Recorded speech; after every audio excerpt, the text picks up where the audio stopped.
and control back at the 21, and he doesn't like it. Well, we talked about the fact, you know, one thing about an offense that is geared to block for a guy who gets rid of the ball quick, the linemen have the clock in their head. Now watch this QB time release. They've got a clock in their head around 2 seconds for Bobby Hebert. He goes past that. It throws the timing off of the offensive line as well as himself. And like we said, the Saints, I don't care who you are as a quarterback, you don't want 3rd down and 14s and 3rd down and 10s because percentages are not in your favor. Bill Hawkins will get credit for that sack. The rookie out of Miami, the top draft choice, and Henley waits to 40. The Rams should have excellent field position here. Clock running with 1:33 to go in the half. Not as good a kick this time by Barnhart. Taken on the bounce to the 40. Henley got it back to the 45 and got out of bounds.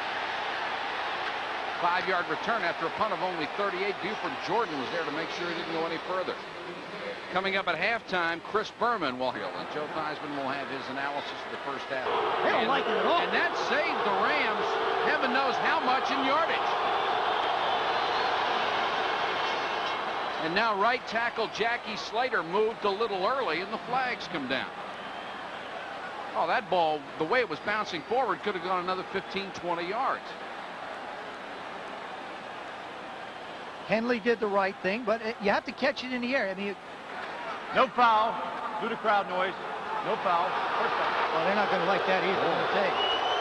You thought you had crowd noise before. Look at Jim Mora. Remember, this is the place that started it all.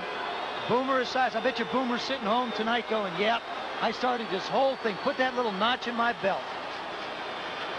Nobody's sneaking around behind benches. Crowd noise rule that may come into effect before we're done here. Of course, Jim Finks is going to be head of the competition committee, and maybe he will use a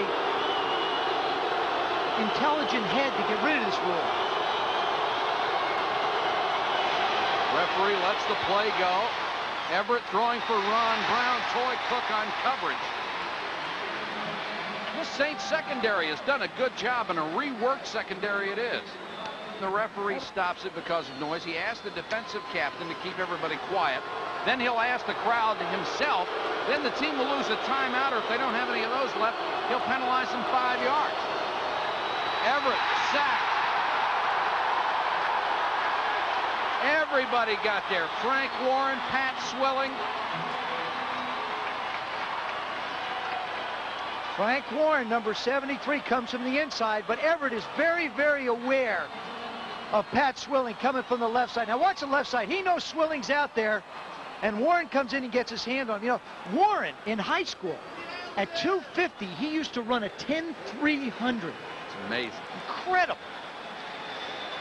3rd and 17 for the Rams. 55 seconds to go in the half clock running.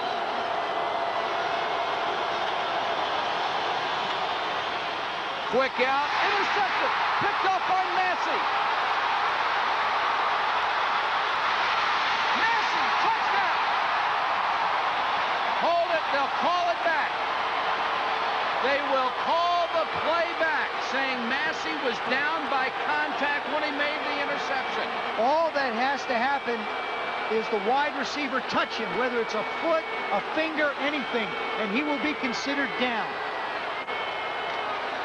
Moore didn't think he was down.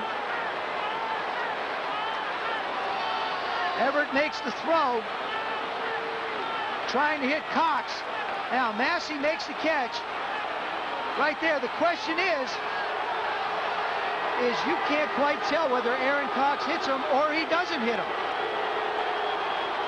There's another look at it. Again, hard to tell whether his hand hits him at all or anything. In all honesty, there's the eye. Now there's the contact right there. He's coming off. His thigh rubs against Cox's left arm. So it's a good call. Down by contact. 40 seconds to go. Hebert almost picked off by Jerry Gray. That ball took a long time getting to Lonzell Hill. Well, you think those hitches are safe plays. Now what we've seen is Everett throw one, get picked off. Now here Hebert almost gets one. Throwing to Mo Hill. Keeps it down low inside. Now Gray just breaks on it. Oh, and he's got a shot at it. Just sneaks through. The replay booth did look at the Massey interception and confirmed that there was contact on the play.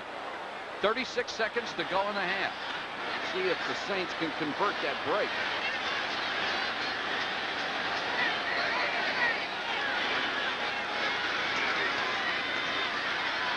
Hebert dumps it, and right there, Strickland all over Eric Martin. Somehow you just know that the Saints are not, especially when you scare them off on the wide, they try and throw a short pass to a wide receiver, they'll come back and go inside. They try and stretch the defense. Now you see Jordan just duck down inside, and then Martin come across. And this is something that Fritz Shurmur said. He said, I'm going to play Strickland and I'm going to play Kelm in the middle because they know how to handle the short crossing routes by the inside receivers of the Saints. Third down with 32 seconds left. And Hebert will go to the shotgun from the Ram 44.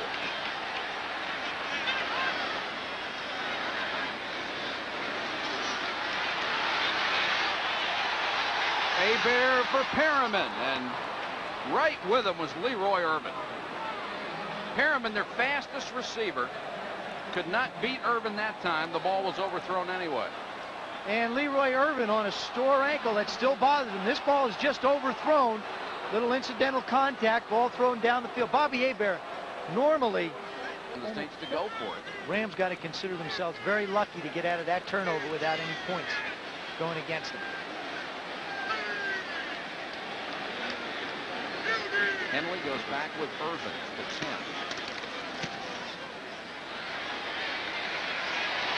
Fair catch signaled for, and just got into the end zone. Great effort by the Saints special teams, and it looks like they're just going to kill the clock.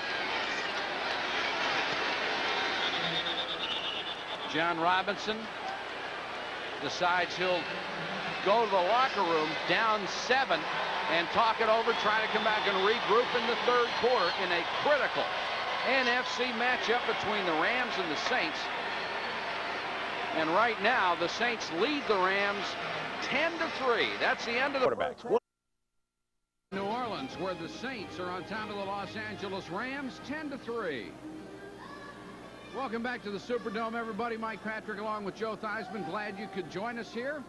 And interesting because the first game was 40-21. This is 10-3 at the half. Defenses must be doing something right. Well, they really are. The defenses are doing the things that they talked about they had to do to control the offenses.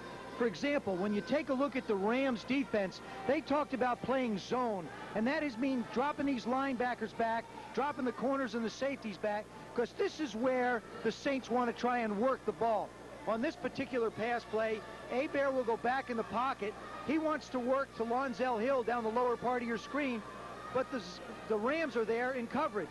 They force him to scramble for the first down, but they know that Bobby Hebert is not going to beat them running with the football. Now, on the other side of the coin, on defense, the Saints feel like they have to put pressure on Jim Everett. They'll rush these 4 guys up front and then bring the linebacker as the 5th rusher. So they want Everett to get those happy feet. Now, they get pressure on him. He makes a throw, and I'm still not convinced that that ball was going to Willie Anderson. But he comes up with a big play, a 43-yard completion. Probably the most controversial play in the first half is whether or not Massey makes the interception. Now, right here on the throw to Cox, Cox tries to reach out and knock it down, but Massey makes the play right there, right on that spot. His right thigh or knee touches Aaron Cox's left elbow or left tricep, as it may be. That's what is known as down by contact. Now, one of the best drives the Rams had tonight was the opening drive, and they messed that up with a holding penalty when they got in scoring territory. They haven't made too many mistakes. I really believe that the Rams have got to stretch the defense a little bit more. They've got to get Flipper down the field a little bit. The Saints, they just have to stop making mistakes. This is not, a long drive back and forth. Each team seems to be doing what they want to do. All right, it's 10-3. Saints over the Rams. We'll be ready to start the third quarter when we come back to the Superdome in New Orleans. Ready to start the third quarter at the Superdome in New Orleans. You're watching the Saints and the Rams on ESPN. The Saints were the only touchdown of the ball game. Field goals offsetting each other, and the Rams will kick off to start the third quarter. 65,000 fans here. There is Lansford.